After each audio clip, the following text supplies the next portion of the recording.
Venkatesh's designation is? I think he's a resident editor. Associate Editor Frontline, yeah.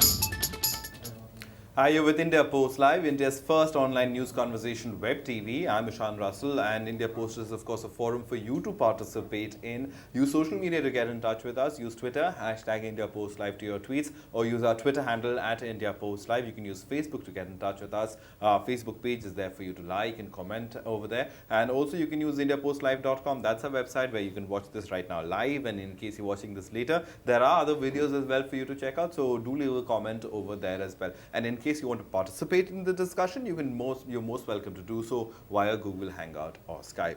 All right, the issue that we're talking about today is something that was started right at the beginning of the election about bureaucrats and retired bureaucrats joining political parties immediately after they've left their office. Now that has erupted into a controversy that you had many such bureaucrats in politics. You had General V.K. Singh, you had R.K. Singh, who was the former Home Secretary, and Mr. Satyapal Singh. So what really does this mean for politics? What does this mean for the bureaucracy of India? A lot of question marks have been raised. Sharad Pawar made a statement about it last Sunday, and let's take you through the entire story first.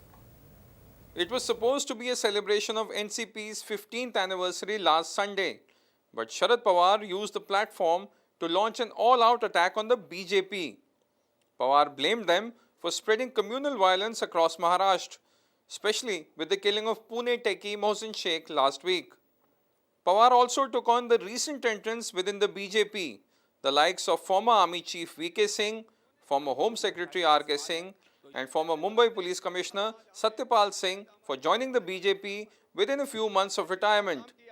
He said it was UPA government's big mistake to trust these people in the administration. So do we run the risk of promoting a certain ideology in our administration? Or should there be a cooling off period for retired bureaucrats and senior officers? All right, so that's the question we are posing, and we'll be posing it to Mr. V.N. Rai. He is a respected senior bureaucrat and a former IPS officer, and has written many seminal pieces as far as, in fact, one of his books on the riots is really considered a masterpiece, and Mr. K.S. Subramaniam is here with us. He's also a former Director General of Police and an IPS officer, and has also written another awesome book about the police reform in India. And Venkatesh Ramakrishnan joins us from Delhi. He is the Associate Editor with Frontline. Venkatesh, very quickly, I'll start with you to just put it in context, and then I'll come to the gentleman over here. The entire controversy, do you see it playing out even more? Is it something being used by the NCP or the Congress to say that attributing it is one of the reasons for their loss? Well, I don't think that that they could cite this as one of the reasons for their loss. But then I think that this issue is going to get greater attention than it has deserved in the past. All right, we seem on to the have, NDA, yeah. especially because we have got.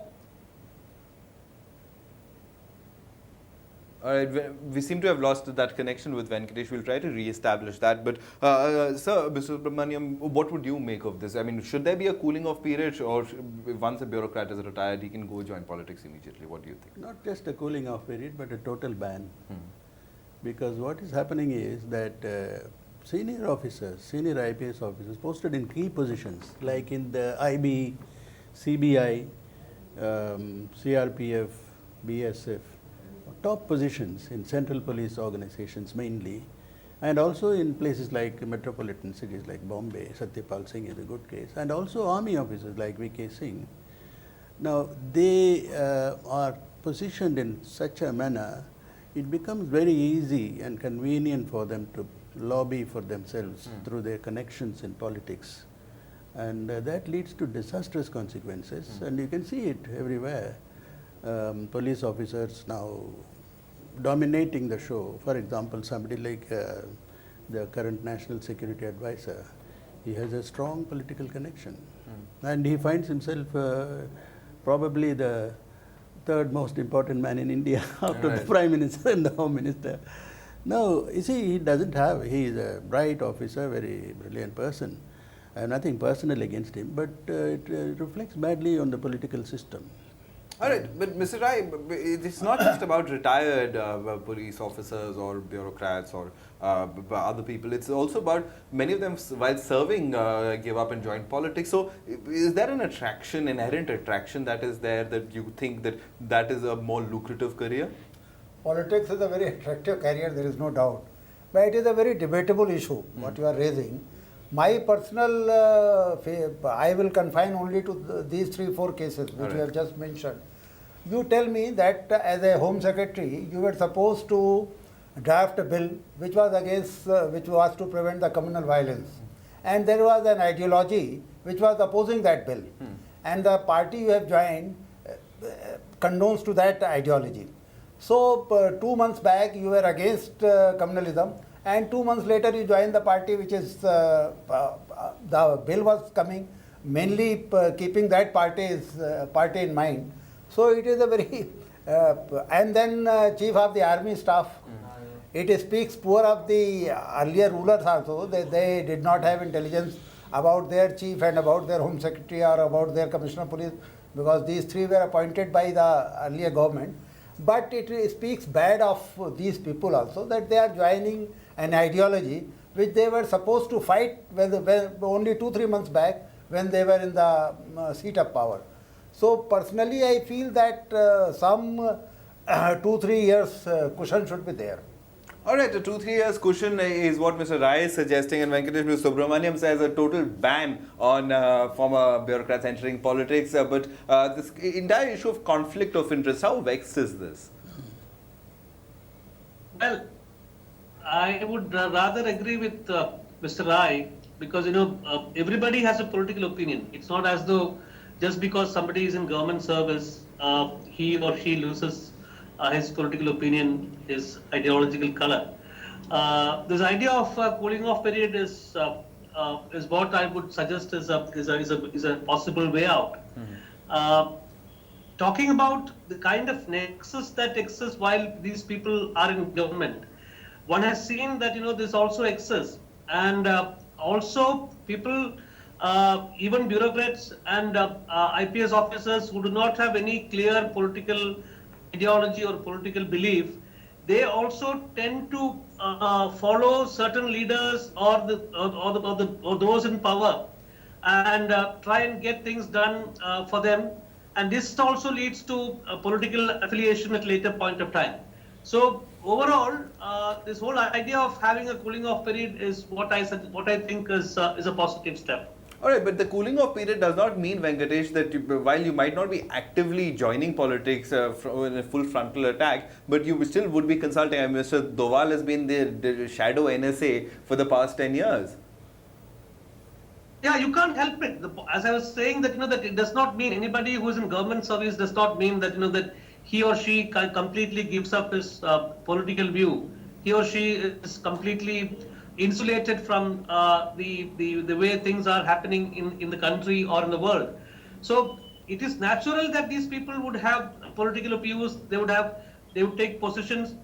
I mean, to take an example from the other side, other extreme. Somebody like Harsh Mandar left his job and kind of went into social activism because he was not able to accept the kind of socio-political line that was being followed in a particular state at a given point of time.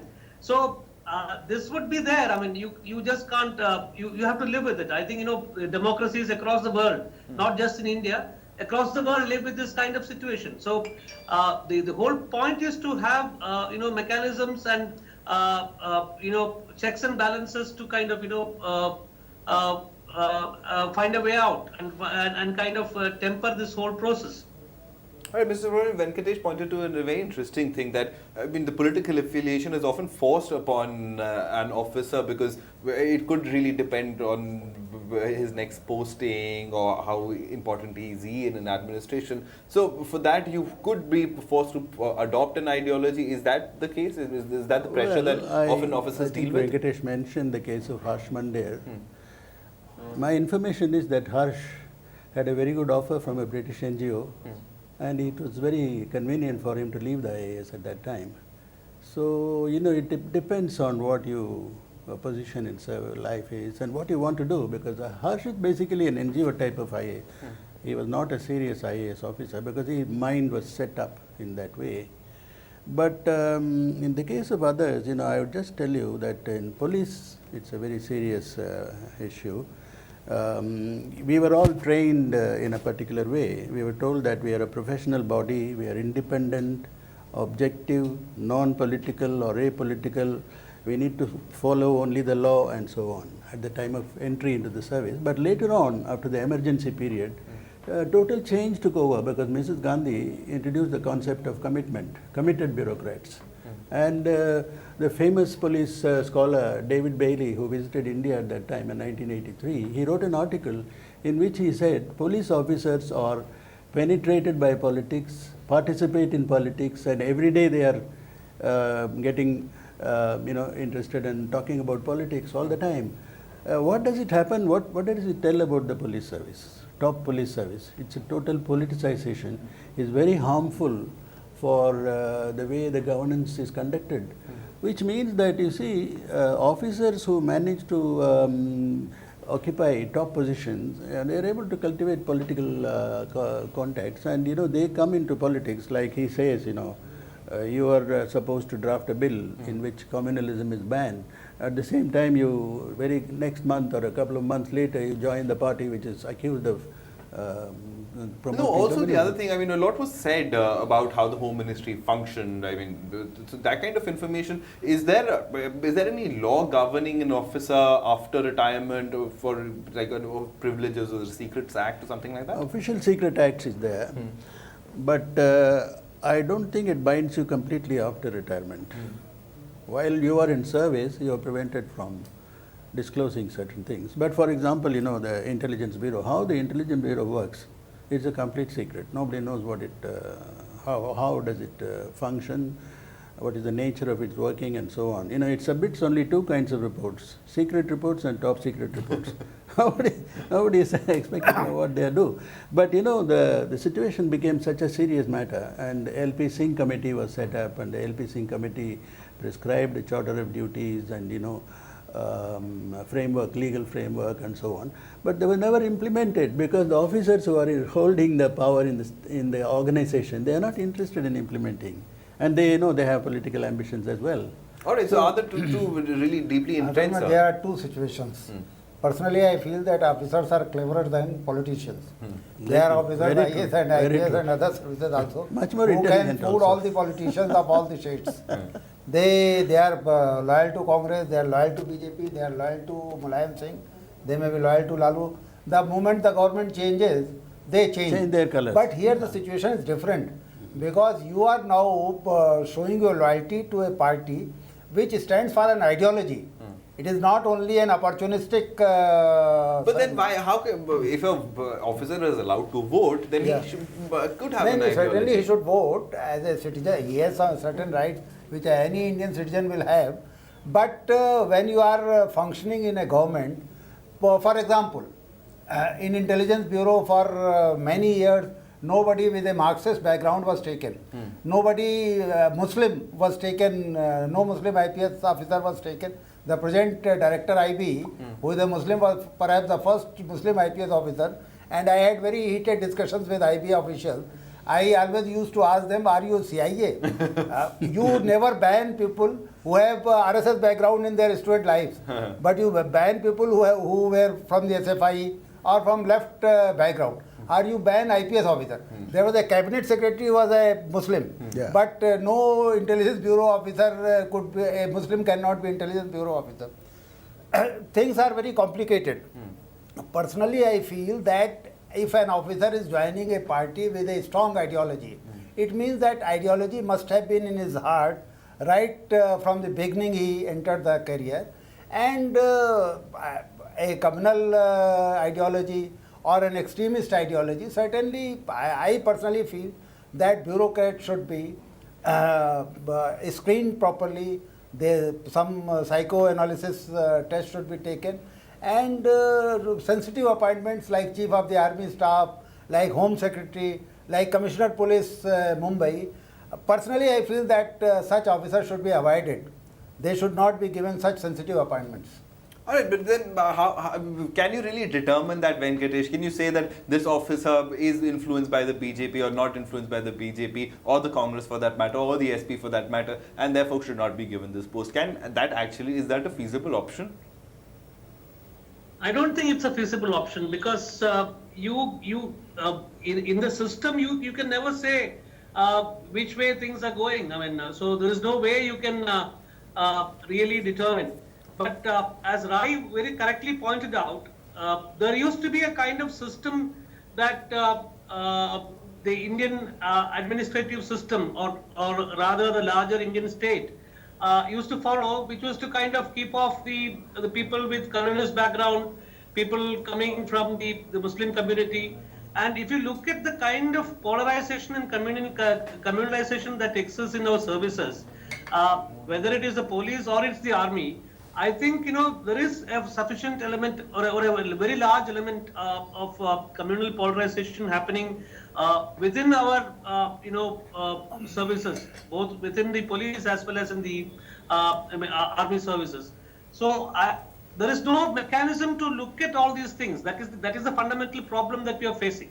And is there a political will to perhaps deal with this issue, or is it even an issue in the political circles?